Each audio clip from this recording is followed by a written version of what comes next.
background will pop up, and it says, hopefully, 2018. It's only a few hours away, 2018. It's a little closer if you live in New Zealand. Amen. Yeah, New Zealanders can need all the amens they can get. Thanks. It's always good to have another pastor willing to have a go at. Yeah, that's great. Thanks, Rog. You know, the New Year we celebrate. Is it a pagan ritual? Is it something just as a good excuse to have a party? What is it so special about a New Year? It's interesting that the Chinese actually, in their New Year period, actually celebrate the end of the old year. But we really look forward to the New Year. And you know, it's a biblical concept. Because it's all about rebirth. It's all about renewal. In the Old Testament times, they had what's known as a Jubilee, a sabbatical every 7 years, whereby you were to forgive all debts and start afresh. So you hadn't only ever lent money to someone and got them to repay it back within 7 years, because after that it was wiped. Wouldn't that be good today? That was the case for the banks. I don't think the banks would have a Jubilee. And then there's the Golden Jubilee. Every 50th year was a huge celebration, and we're looking forward to the future. And we're looking forward to the future as it becomes to 2018. Hopefully, 2018 will be better than 2017. I know some of us have been through a difficult period. Some of us have been through a joyous period.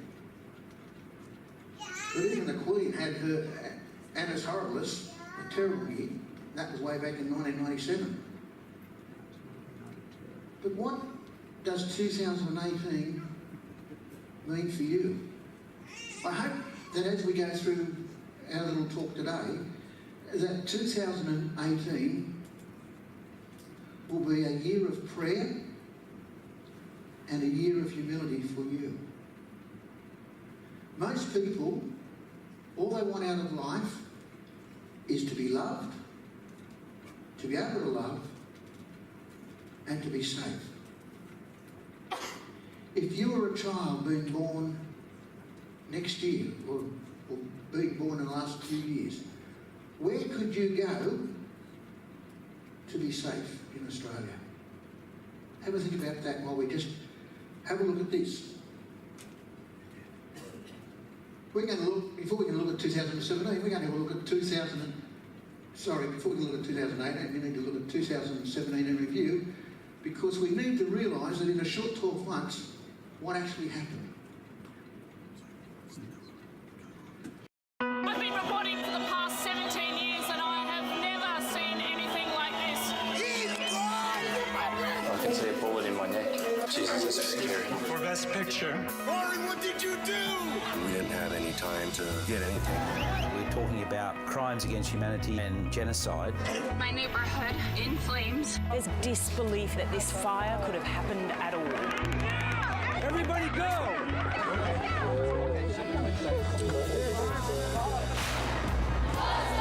To mock religious garments is an appalling thing to do. In accordance with the wishes of the British people, the United Kingdom is leaving the European Union.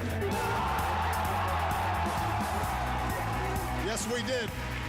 Yes, we can. I, Donald John Trump, will faithfully execute the office of President of the United States. Donald Trump has pressed fast forward on the decline of the United States as a global leader. Little Rocket Man. The system continues to fail black people.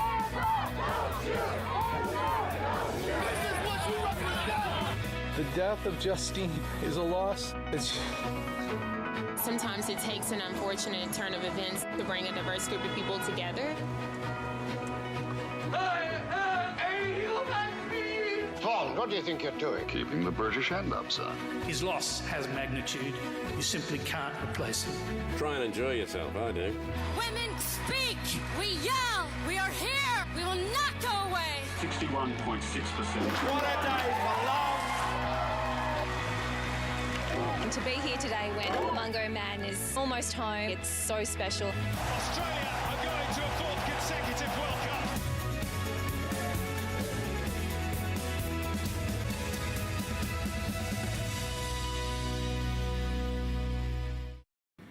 All that happened in 2017. And many of us would say, what's so different about 2016 and 2017, and what is 2018 going to hold? I guess we could just summarise the events that happened in 2017 in under the following categories: disasters, atrocities, births, deaths, abuse, theft, lack of humility, warmongering, and so on. What's 2018 going to bring? Hopefully, better than what we've got. But I don't know. I don't know. You see, we would have expected that a child would be safe in a church. But in Australia, we've had the Royal Commission into the abuse of children, not only in the church, but in other organisations. Where can people turn to be safe? It should be the church. But the church has let people down. We have not reflected what God wants us to reflect.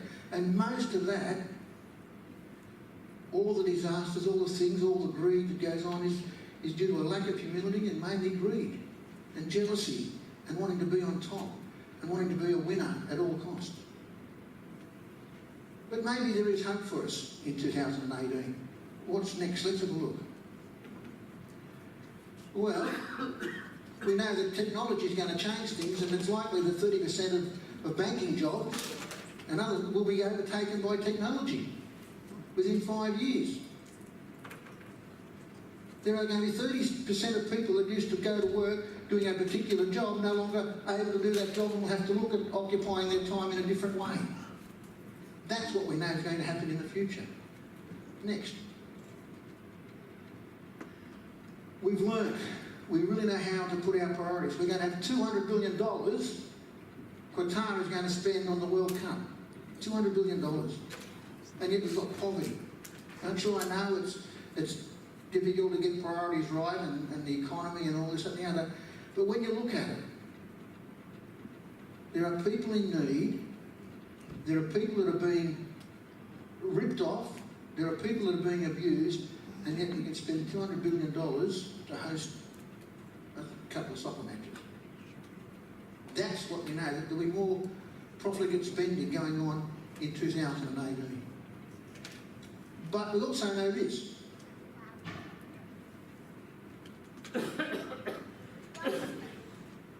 That the more things change, the more they stay the same.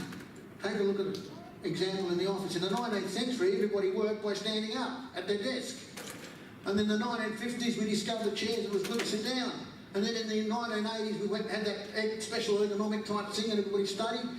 And then we had that ball and it was supposed to be good for you. And then the 2000s, people began to stand up again. And now, not only that, they're going to have treadmills as you go to work and do all this. So we really have come a long way in those 100 years. The more they change, the more they stay the same because people's attitudes are the same. And it's people's attitudes that govern what happens in this world and what happens to people year by year. Let's have a look at this. Did you know the future is here? The future is here. The Bible tells us in Ecclesiastes that there's nothing new under the sun. And we do think that we reinvent and do things, but there's things happening that the Bible told us were going to happen, and yet we couldn't imagine it. Let's have a look. order your groceries and you don't need a wallet. That's nice. Now, the future of shopping is here. Take a look. It's not about the money, money, money. We don't need your money, money, money. Can I get a double espresso, 2 strong lattes? This is shopping, but not as you know it. Where handbags are just hands. Thank you. Thank you very much. A lot of people get a little bit confused about the chips. Like, why would you put something in your hand? And I'm like... You've already got it in your wallet. Yeah, it's already in your wallet. Yes, you heard them correctly. Skeeb and Shanti have been microchipped, cloning their credit card details and implanting them into their hands.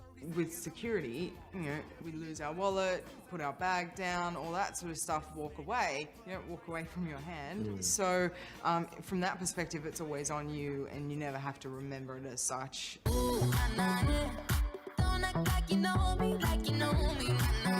doesn't have to be just an implant. We've got rings, there's stickers, brooches and necklaces. There's all sorts of different things that you can just go tap. It's all part of the tap and go revolution happening in our shopping centres. You can look at your wallet at the moment. You've got Apple Pay, you've got various mechanisms today where you're all silent paying. It's not just how you pay, but how you actually shop that's undergoing dramatic change. Welcome to the virtual supermarket. You can look into your pantry and it can actually see what's missing, and that will potentially then automatically add those things to your shopping list. You will be able to look at a piece of meat, a bit of fruit, and tell the quality, the marbling or the sweetness or the ripeness. Our role in shopping centres is to create space for the retailers to evolve, and we'll support them and use all the tools that we can get to make these great places.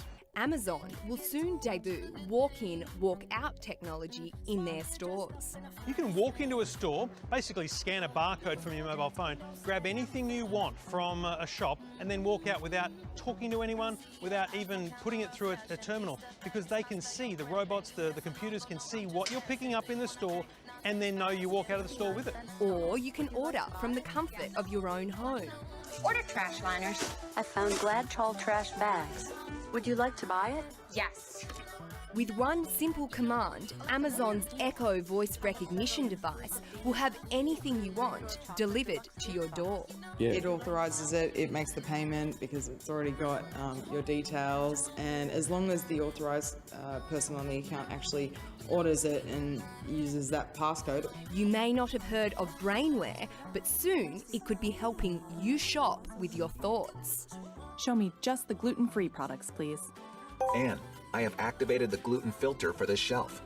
There's no reason you can't sit here and just navigate a website going click, click, up, down, click, click, buy, all just by thinking. You know, it means I can do a lot of shopping and she doesn't even know what's going on. When it comes to delivery, the sky's the limit. Small items from whether it's groceries or books will be delivered to your home directly from the nearest distribution centre, so you will never need to leave home to get your basic shopping done. With all of this new technology at their disposal, it's up to retailers and shoppers to embrace it.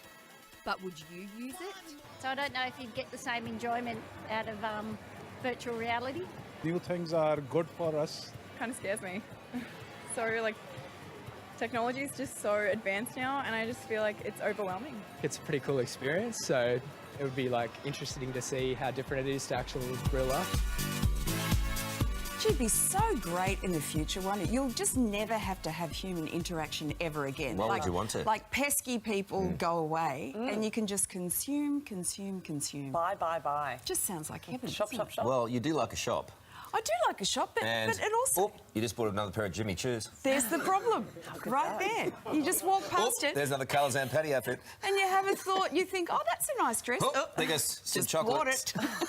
I love that. How good so convenient. It's crazy. The future is here. Okay. Get the picture? You've only got to think it and you get it. You don't even have to interact with people. How good is that? Sounds like an episode out of Yes Minister.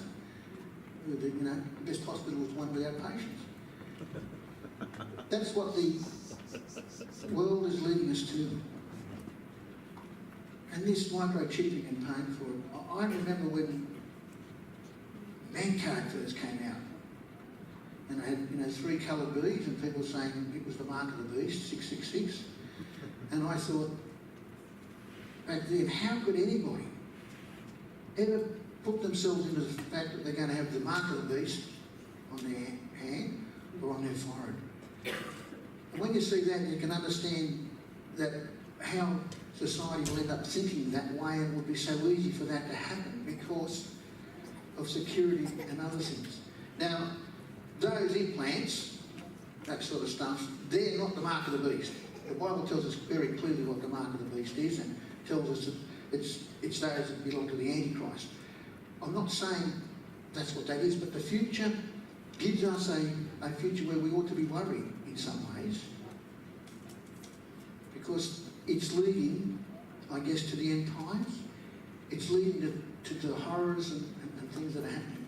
And you know, it's interesting, we have terrorism in the world, but most terrorism is being directed to Christians, against Christians. You might find that hard to believe, but it's the case. Let's have a look. Oh, can we just go back? Sorry. There's the verse that tells us, also it calls us all, both small and great, both rich and poor, both free and slave, to be marked on the right hand or the forehead, so that no one can buy or sell unless he has the mark that is the name of the beast or the number of its name. That's in Revelations. That's what the future is, and we've got the future here. It's the beginning. And as I said, what we saw in that is not the mark of the beast. But I'm setting this thing up for the future as to how we're going. But let's have a look at this. Jesus also tells us very clearly, therefore do not worry about tomorrow, for tomorrow will worry about itself. Each day has enough trouble of its own. Don't worry. Jesus tells us all these things are to happen. All the uncertainty, all the joy is to happen. But don't worry about it. Why? Because God's in control and we are his sons and daughters and he's looking after us. Let's have a look. And Jesus further tells us this in Matthew. You will hear of wars and rumours of wars, but see to it that you are not alarmed. Such things must happen, but the end is still to come. Nation will rise against nation, and kingdom against kingdom. Isn't that interesting? The Bible back then talked about nation against nation and kingdom against kingdom, as if it understood and knew that there would be kingdoms and there'd be republics and so on. There will be famines and earthquakes in various places. All these are the beginning of birth pains. Because of the increase of wickedness, the love of most will grow cold, but the one who stands firm to the end will be saved. And this gospel of the kingdom will be preached in the whole world as a testimony to all nations, and the end will come. So you see, we are moving on towards when Jesus is coming again. That's what 2018 is bringing. And sure, there will be wars and rumours of wars, and there will be things like the days of Noah, days of what it was like in Sodom and Gomorrah. But we are not to worry. We are not to worry. We are to know that this is the beginning of the end, but the beginning of the beginning for us. Let's have a look at what else is being said. Here's what's interesting. In that day, there will be that day in the Bible talks about the end times. In that day, there will be a highway from Egypt to Assyria. Not Syria, but Assyria. And the Assyrians will come into Egypt, and the Egyptians into Assyria. And the Egyptians will worship with the Assyrians. In that day, Israel will be the third party with Egypt and Assyria, a blessing in the midst of the earth, whom the Lord of hosts has blessed, saying, Blessed is Egypt, my people, and Assyria, the work of my hands, and Israel, my inheritance. 3 special countries, 3 special nations, Israel, Egypt, and Assyria. It's interesting. The Egyptians, the Christians in Egypt, the Coptics, many of them were martyred. The terrorists are against the Coptic Christians. And we know that the nations are against Israel. The Assyrians aren't a nation yet. They used to be. The Assyrians were God's tool to bring the people of Israel in days gone by into the light. Let's have a look at just where Assyria is in the old days. We all heard from our geography in 5th class and so on, you have the Fertile Crescent. Well, Assyria is all that green.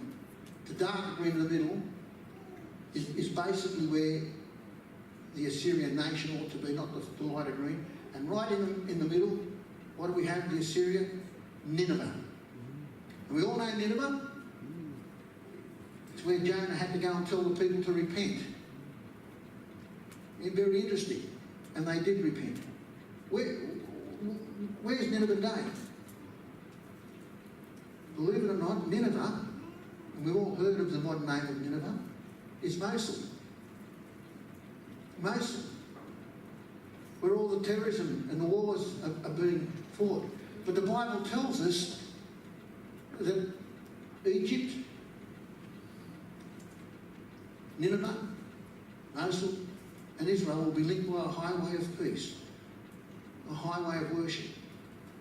So you see, the end times we know are coming, and it's going to be a glory for God. Let's have a little bit of what Jesus himself said about this. First of all, the king of Assyria, back then when Jonah preached to him, said this: turn. Jonah said, turn from your wicked ways. The people of Nineveh did, and God said, I'm going to bless you for doing this. I'm going to forgive you. You did all the wrong things, but you've repented and turned. And the king of Assyria in those days said this: if my people, who are called by my name, will humble themselves and pray and seek my face and turn from their wicked ways, then I will hear from heaven and I will forgive their sin and will heal their land. What were the people of Nineveh asked to do? Humble themselves and pray. The problem with the church today, the problem with the world today, is people aren't being humble. They are being arrogant. They are being self-righteous. They don't respect God. They don't respect each other. We in the church are to be a sanctuary, a refuge, a safe place. But even the church has let the world down. We've definitely let God down. But we have a role to play. We are to be different. We are to point the world to God. Despite all that goes on around us, we are to point others to God. And how do we best do that? We need to be humble and we need to pray. And you see, Jesus himself commented on what happened in Nineveh. The men of Nineveh will stand up at the judgment with this generation. He was talking about the people of his day, but he may as well be talking about the people of our day, and condemn it. The worst of the worst, the Ninevites, will be condemning the people of our generation for being worse than they were. The difference is the people of Nineveh, they repented at the preaching of Jonah, and now something greater than Jonah is here. That's Jesus. We have something greater than Jonah. We have Jesus living with us. We have the Holy Spirit guiding us. We have God looking after us. It is time that we stand up. We show true humility and we pray. Next, please. 2018. Will you stand with me and make it the year of humility and prayer? You see, for the future of the world, we are in this together. We need to be a praying people. We need to be a humble people. Shall we pray? Dear Lord God and Heavenly Father, thank you, Lord, for what we can learn from your word and from the past. Just how much you love us and how you are going to lead and guide us in 2018. Help us, Lord, to see what goes on around us, to understand that you're in control and that in the end times all will be revealed. We thank you, Lord, for your love and all that you've done for us. Help us, Lord, to be obedient. Help us, Lord, to be humble, and help us, Lord, to pray. guess we asked in Jesus' name.